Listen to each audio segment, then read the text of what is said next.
Okay, before I get into my production work, I gotta do some obligatory bifacing. I got a choice here: Quartzite or Keokuk. Quartzite or torture material or cakewalk. Let's start with a cakewalk. I had a good laugh this morning looking at my comments from the woodworking, stone tool woodworking. I'm not going to mention specific comments. Let me try to be general about this. I didn't specify what I was making in the video where I just do the stone tool woodworking with no talking. It's a no talk video, right? I didn't specify in the title or anywhere what I was making. So I didn't realize that actually when I posted it. I didn't think it mattered because I have more than one video, right, of that topic, right back to back. Anyway, people were asking, what is that? What the heck? I don't understand what's going on here. The funny part is that makes me laugh when they don't understand what's going on. I think I might do that a lot because, I mean, I don't know if it's entertaining for you guys looking at comments, but it's entertaining for me when that happens. I think it's funny that they don't know what's going on. So I think what I'm going to do is on my no talk videos, which I am going to make natural tool videos for flint napping with no talk on this channel again, and no talk woodworking videos, but I won't put in the title or anywhere what I'm doing or what it is. What is it? What is it? Just to mess with people, right? I think that's what I'll do. It's funny as heck. All right. I think this is raw Keokuk. I thought it was going to be a cakewalk. This is not a cakewalk. Raw Keokuk is it's not nice. It doesn't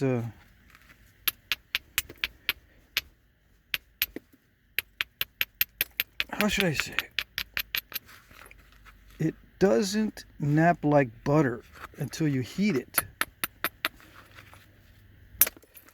Now most people understand what heat treating is, right? But once in a while you'll get someone that will think that heat treating means you warm it up before you start napping it, and you're napping a warm piece or something. Warm up the rock. Kind of sort of like soaking the rock in water, you know, waterlogged rock. No. Heat treating means you heat it and then cool it down, and then you nap it. You don't nap it while it's hot. So they go, oh yeah, okay, yeah. But I shouldn't explain too much. It's getting to the point where if you're gonna learn it, I really don't need to tell you anything. I mean, you just watch. If I was watching all the videos, let's say I didn't understand the language and I moved to a different country, I couldn't get English speaking videos. And all I watched was Italian videos on flint napping. For instance, would I need to know the language in order to learn how to flint nap from the videos? I don't think so. Would it be faster? Well, with a view like this, looking right at what the napper's looking at, I could be listening to Pink Floyd or something and turn off the volume and just watch the napping. Right? Actually, what was I listening to the other day? Black Sabbath? Yeah, I'm a metalhead, so I listen to that stuff. Anyway, I wouldn't need to be explained to every single second. And when I first started learning how to nap, the people that I was watching would explain something, and I'd try to follow along to try to match the explanation. I found out later, after many attempts, that they were not describing the reality of the napping. They were describing what they think was the reality of the napping, or what they thought. They were describing what they thought was going on.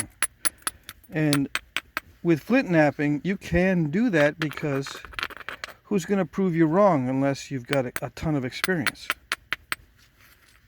Well, once you gain the experience, you stop watching YouTube videos, because a lot of these guys do not understand what is really going on. And I still don't understand what is really going on in a lot of cases.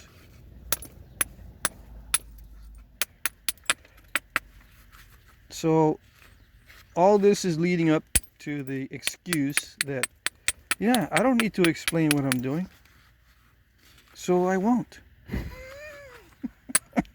It's going to be funny. It's going to be funny. You're going to say, the comments are going to be good, I think. Yeah. See, if I make a no talk video, right, and I put it in the description, like, this is a no talk video, and you click on it, and you ask a question that would require me talking in the video, why did you click a no talk video if you're going to ask a question that would require me talking during the video? I should just turn the comments off too. Comments are turned off for this video. No talking and no commenting. How's that? That would be awesome. Yeah. I'm losing it. Going off the deep end. I lost it a long time ago. I was just looking at the want ads in the newspaper. I actually bought a newspaper this morning. I was feeling great, right? After those comments, I had a good laugh. Usually I wake up in the morning and go, oh, dang it. Already? Anyway, this morning I went for the walk. I bought a newspaper. Look at the want ads. It's amazing how many job openings there are. Amazing. For really good jobs. No one is available for working. So what are they all doing?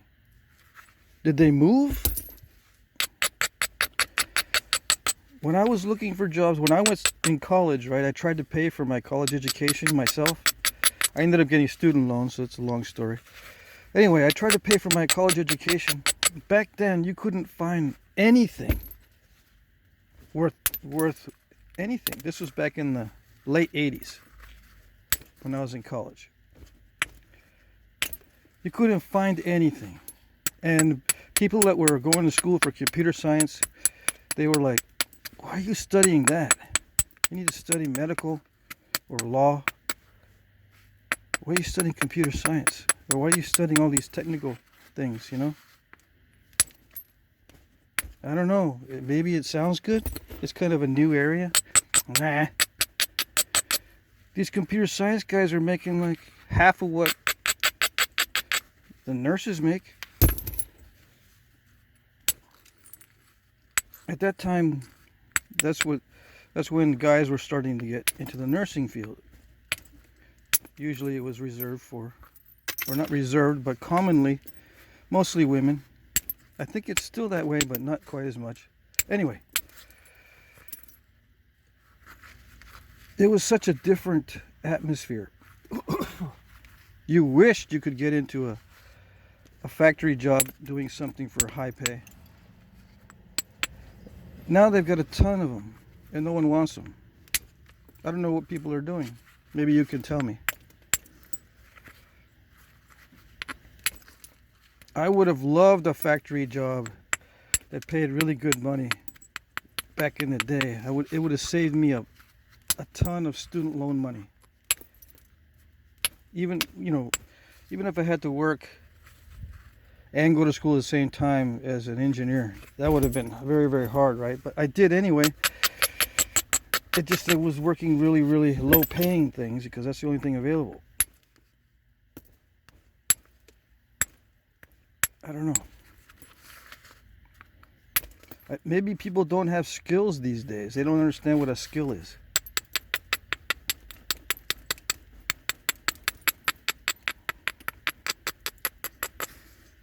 Skills.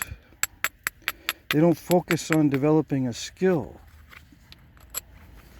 And after a while, as you get older, like me, I'm getting old, you kind of realize that your skill is who you are. That is your identity. I mean, maybe I'm wrong, but I think the skill is who you are. That might be an old-fashioned sentiment or an idea, right? Kind of old-fashioned. You are your skill. It used to be that you were named after your skill. Your last name, your surname was your skill. It was who you are. It was your identity.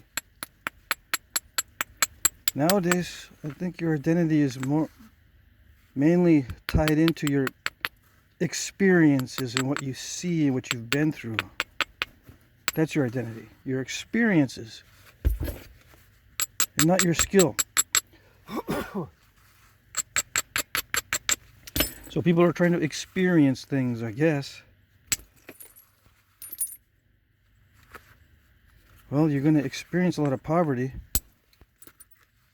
if you don't develop a skill. Is that what you want? You want to experience poverty? I guess so. Anyway, see, 12 minutes to do that one. This was not bad. This Keo Cook, I really don't like working it raw, but it worked out okay. I'm going to refine this and probably offer it in the auction later. I'm not going to finish it out. I'm going to try this quartzite. I was hitting it the other day. We have a lot of quartzite here in Vermont, and I'm going to start working some of that stuff. But what I've found so far has been unworkable. This is not from Vermont, but I think I should try it anyway to torture myself.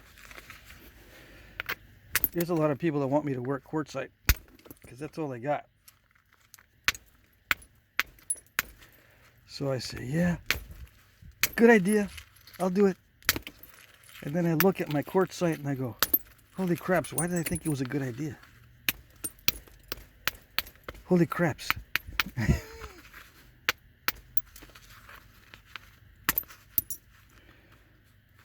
Anyway, I'm going to do some more of that woodworking stuff with natural tools, with stone. And, you can work wood with antler too. Antler. Antler is almost a bad word on this channel because of the antler people. What are the antler people? Well, you'll have to watch a lot more videos of mine to figure that one out. I'm not going to tell you.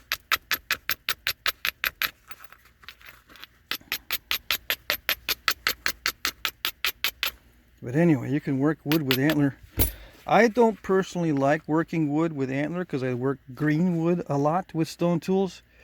And when you're working green wood with antler, the tip of the antler tool absorbs some of the water from the green wood. As you're working it, it just gets soft. Now, antler working with seasoned wood is all right, but you've got to have really, really tough antler.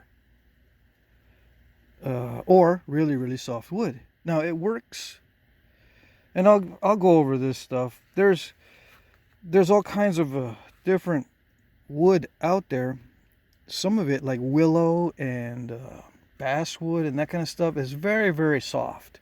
It's beautiful when dry. It's, as far as workability, you can work it with all kinds of stuff. I'll get into that later. But the choice of wood is extremely important. Like I chose elm the other day because I can make cordage out of the bark easily, so that if I need to tie it for a drying arrangement, you know, if it needs to dry in a certain arrangement, I can use the bark to tie it. If I need to make a quick bow, I can use elm and make the bowstring out of the bark and make a green elm bow. Elm is one of the few woods that you can actually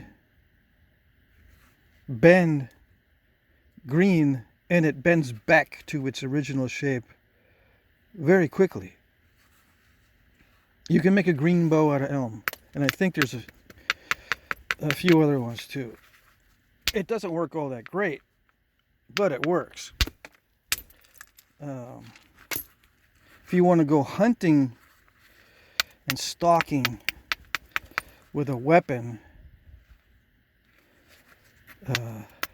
if you've got experience, like if you're an experienced bow maker, yeah, make a bow. But if you're not experienced, or if you don't have a whole lot of time, like it's getting dark, you've got a few hours before it gets totally dark, you're in a situation where you have very little sunlight. That sort of situation, for whatever reason, maybe you've got to travel during the day because you're way out in the middle of nowhere, so you've got to make time. You got to travel a lot. You don't have much time for hunting. And, you know, making bow strings and all that out in the wilderness, these things need to be made from dry materials. You know, it's a catch-22. I need to make a sinew bowstring, but I can't get sinew unless I kill something with sinew with the bow and arrow. So what do I do? Well, you make stuff like atlatl darts and atlatls because it's much, much faster to get the finished weapon and use it green than you can with bow and arrow. But I'm going to show you, and I did this as a kid, how to make a green bow and what kind of wood that you can use. There's another wood that I need to go and identify. Elm is one. There's another green wood that's very, very springy around here and has good bark. And I have my phone app now that I can go and identify. One of the things that, just getting off the topic here a little bit, one of the things that upset me and got me all depressed about Vermont was the high incidence of Lyme disease. It seems like apparently half of the chicks out here have Lyme disease. Half of them. So I'm not going to go out too much in the summer into the parks. In the fall and winter and early spring, yeah. Once the frost hits.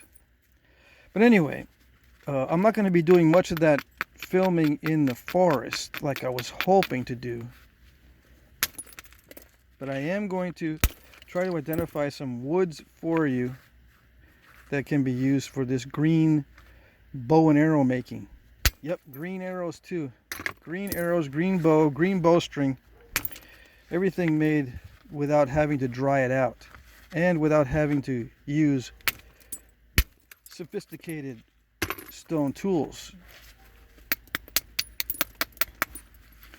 That's coming. That's coming very soon because this is the season for it. I can identify the wood easily. Weather's nice. I can film outside. So I'll be doing that. And it's not flint napping, so I can go down to the park where it's nice and quiet and where I don't have spectators, spies, and nosy people watching me. The parks are fairly empty around here. there's beautiful rivers and lakes and ponds, and no one's floating on them. There's no one floating by. There's no boats. There's no nothing. It's amazing. People, I guess when they have the stuff available, they don't take advantage of it. It gets like, meh, been there or done that already. Anyway, I can go down the park. It's more quiet than in the backyard of my dad's house. Less spies at the park than there is back here. So I can go back there. I can do the woodworking. The point of all that discussion was I can do the woodworking stuff in the park because all I'm doing is throwing shavings and stuff like that. It's not like little chips like this that might get under somebody's feet and get somebody cut or whatever. So I can do the woodworking at the park. All right. That's what I'm going to do. I'll go down there so that there's no people passing me notes, sneezing, coughing, hacking, and otherwise having noise making little fits in the background. No dogs interrupting, no big trucks unloading or going back and forth, that sort of thing.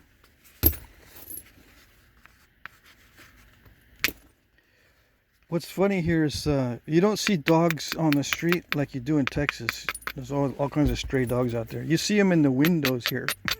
It's so funny. You look up in a third-story window, you'll see a dog sit, out up there, watching me. It's so funny. They keep their dogs in, which is fine. I mean, it's a city. You don't want dogs running around, but it's just so odd to me to see the dog hanging out or looking out the window. Sometimes they have a screen, sometimes they don't.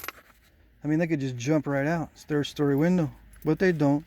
There's cats up there too.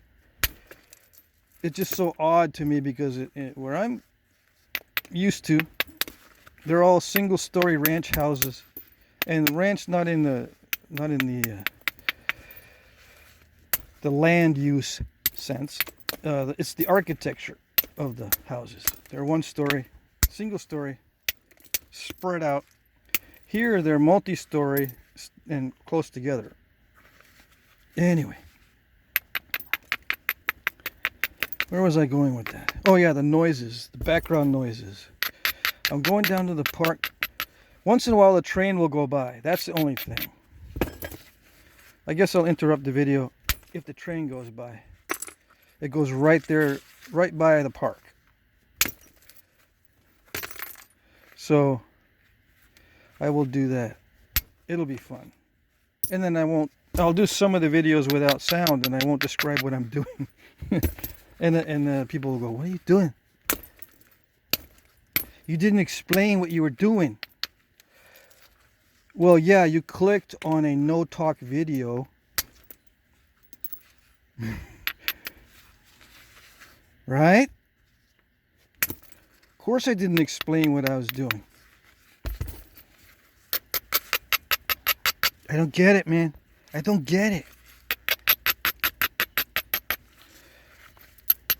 So yeah, we'll have like an inside joke just between you and me, right? Inside joke. I won't put the description of what I'm doing on my no talk videos. It's an inside joke. You and I will know what's going on, and we'll just read the comments and get some entertainment. Yes, yes, yes. More entertainment for your money. More bang for your buck.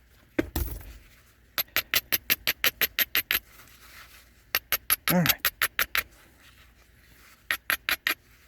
And all you guys listening to the radio instead of what I just said here, you won't know what's going on either.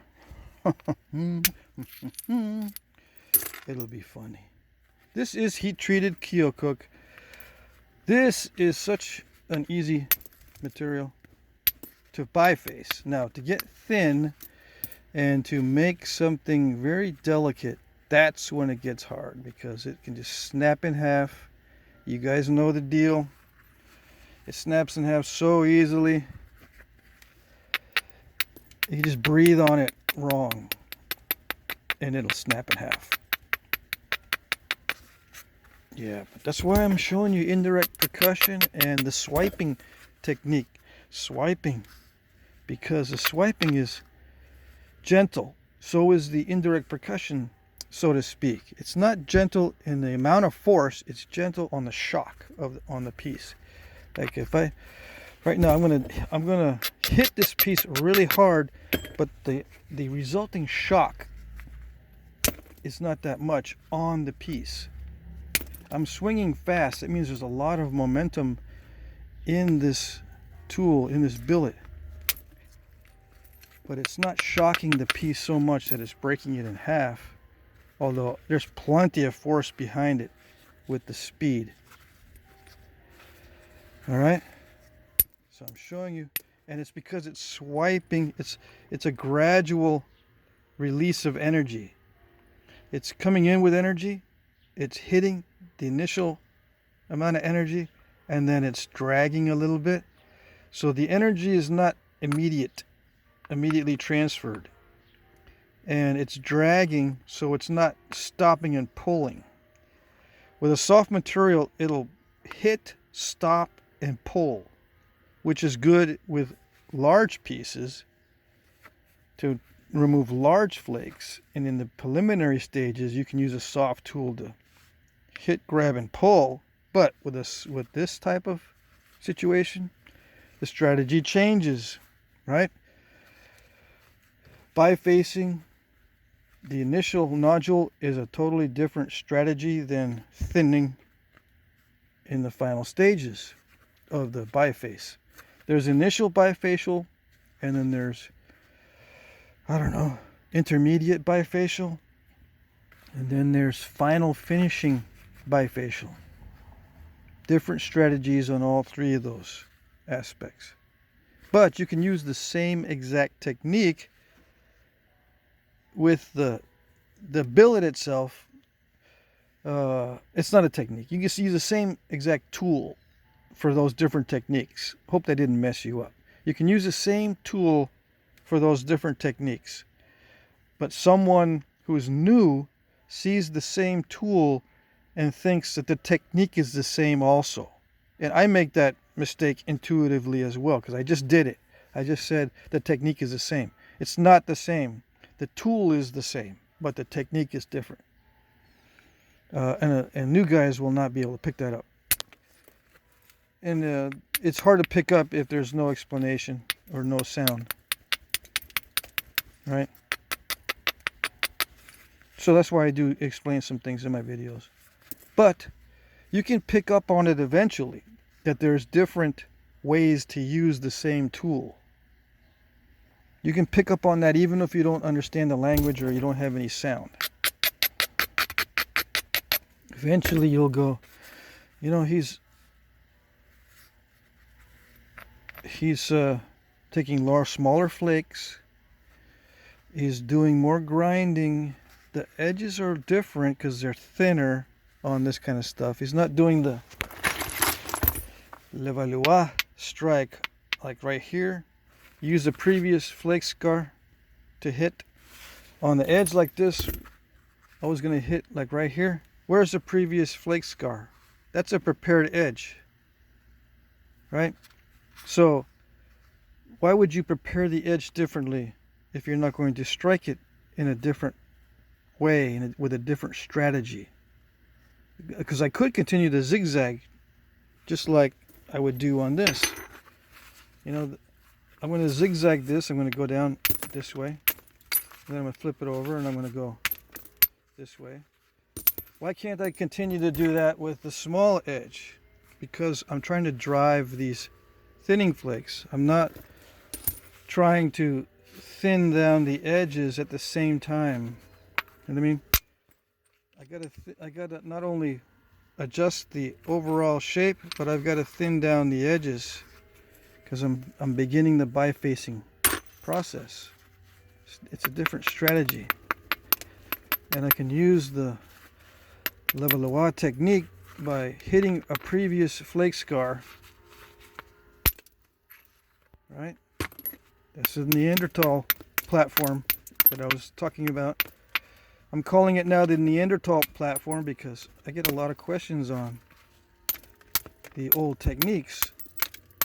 So maybe it's easier to understand it in that context. This hitting the previous flake scar is a very ancient technique.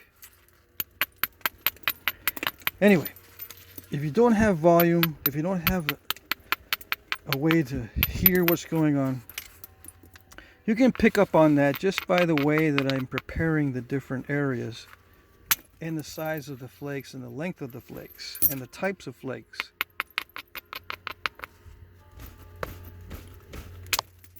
If you look with your eyes and not looking with your ears, if you're able to pick it up just visually, I don't need to explain it to some people. Some people will actually look with their eyes and not try to look with their ears. It's funny, right? But some people prefer to look with their ears and hear with their eyes.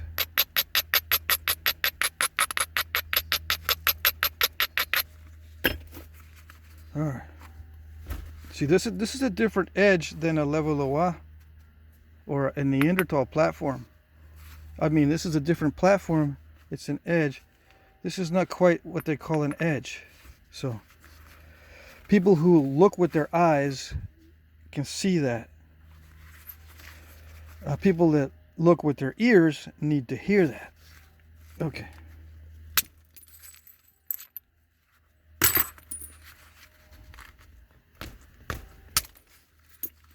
And it's not right or wrong. It's just the way people are.